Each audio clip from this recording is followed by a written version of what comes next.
Hello दोस्तों, स्वागत है हिंदी साहित्य विद दमन में।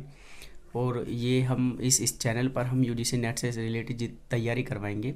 और जो हमारा पेपर सेकंड है यूजीसी नेट में, क्योंकि पेपर वन जो है वो क्वालिफाइंग पेपर है, जो पेपर सेकंड है उसकी हम तैयारी करवाएंगे। उसमें हम जो यूनिट 10 हैं उनमें से आज 7वीं यूनिट स्टार्ट करेंगे, जो कि कहानी की है। इसमें हम सबसे पहले कहानी पढ़ेंगे एक टोकरी पर मिट्टी, और सीक्वेंस से चलेंगे।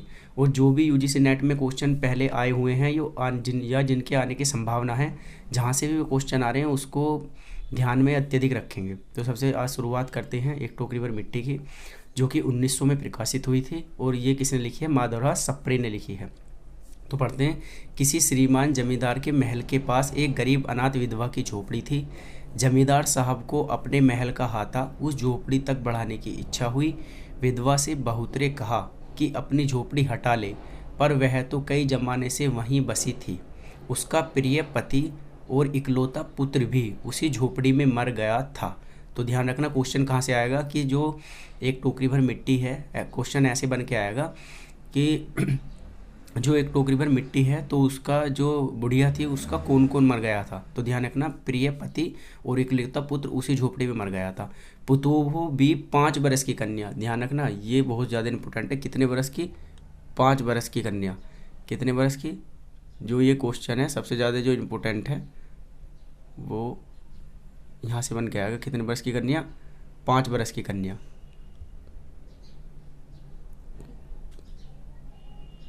एक मिनट, हाँ, 5 बरस की कन्या को छोड़कर क्या हो गई थी? वो मर गई थी। ठीक है, आगे देखते हैं। उसकी अब यही उसकी पोती इस वृद्ध काल में उसका एकमात्र आधार थी। तो कौन कौन थी? एक तो उसकी पोती थी और एक बुढ़िया। तो क्वेश्चन ऐसे ही बन के आ सकता है कि एक बुढ़िया और एक पोती की कहानी कौन सी है। तो उसमें ऑप्शन दे दिया जाएगा, option A, option B, option C, ऐसे करके। जब उसे अपनी पूरी स्थिति की याद आ जाती तो मारे दुख के फूट फूट के रोने लगती। और जब से उसने अपने श्रीमान पड़ोसी की इच्छा का हाल सुना, तब से तो वह मृतप्राय हो गई थी।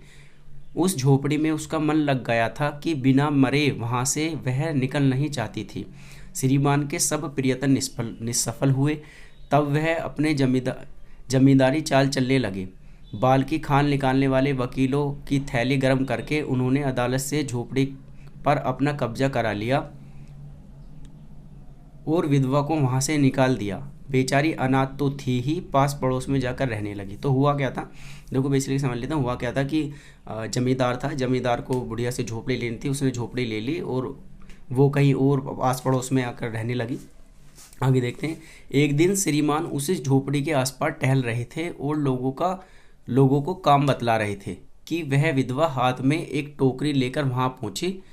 श्रीमान ने उसको देखते ही अपने नौकरों से कहा कि उसे यहाँ से हटा दे, पर वह गिड़गिड़ाकर बोली, महाराज अब तो यह झोपड़ी तुम्हारी हो गई है, मैं उसे लेने नहीं आई हूँ। महाराज क्षमा करें, तो एक विनती है। ध्यान रखना, ये जो है यहाँ से देखना, महाराज अब तो झोपड़ी तुम्हारी हो गई है, मैं उसे लेने नहीं आई हूँ, महाराज क्षमा करें, एक विनती है। यहाँ से क्वेश्चन पूछ लिया जाएगा। ठीक है। जमींदार साहब के सिर हिलाने पर उसने कहा, जब से यह झोपड़ी छूटी है तब से मेरी पोती ने, ये भी इम्पोर्टेंट लाइन है कि जब से झोपड़ी छूटी है तब से मेरी पोती ने खाना पीना छोड़ दिया। यहाँ से कई बार क्वेश्चन आ चुका है और आने की संभावना भी है। मैंने बहुत समझाया पर वह नहीं मानती।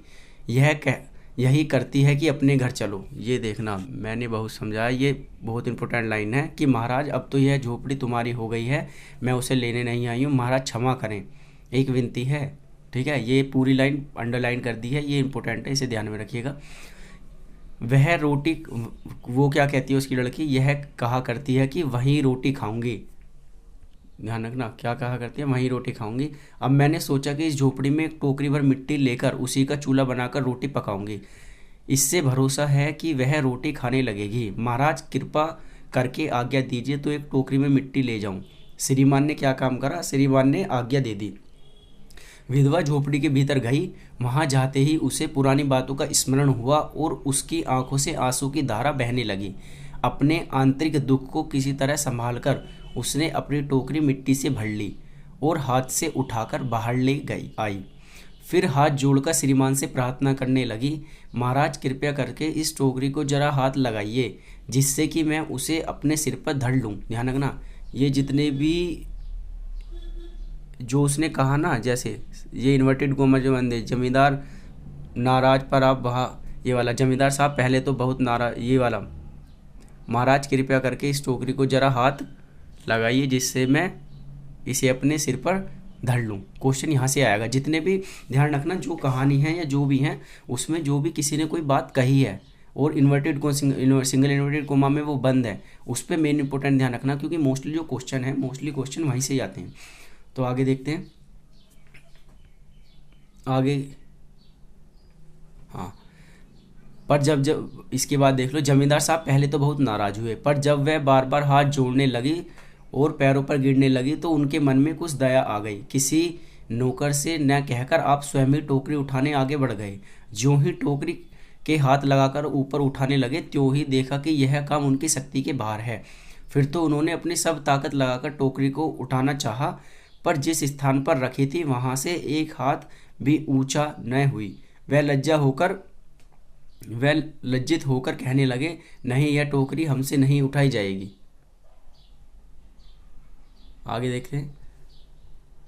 यह सुनकर विधवा ने कहा, महाराज नाराज न हो, आपसे एक टोकरी भर मिट्टी नहीं उठाई जाती और इस झोपड़ी में तो हजारों टोकरियां मिट्टी पड़ी हैं, उसका भार आप जन्म भर क्यों उठा सकेंगे। ये देखो, ये सबसे इम्पोर्टेंट लाइन है, जो पूरी कहानी की जो मेन लाइन है वो ये है, महाराज नाराज न हो, आपसे एक टोकरी भर मिट्टी नहीं उठाई जाती और इस झोपड़ी में तो हजारों टोकरी मिट्टी पड़ी हैं, आप उसका भार कैसे उठाएंगे। ये इंपॉर्टेंट लाइन है। कितनी बार यहाँ से क्वेश्चन आ चुका है और आगे भी आने की संभावना है। आगे देखते हैं।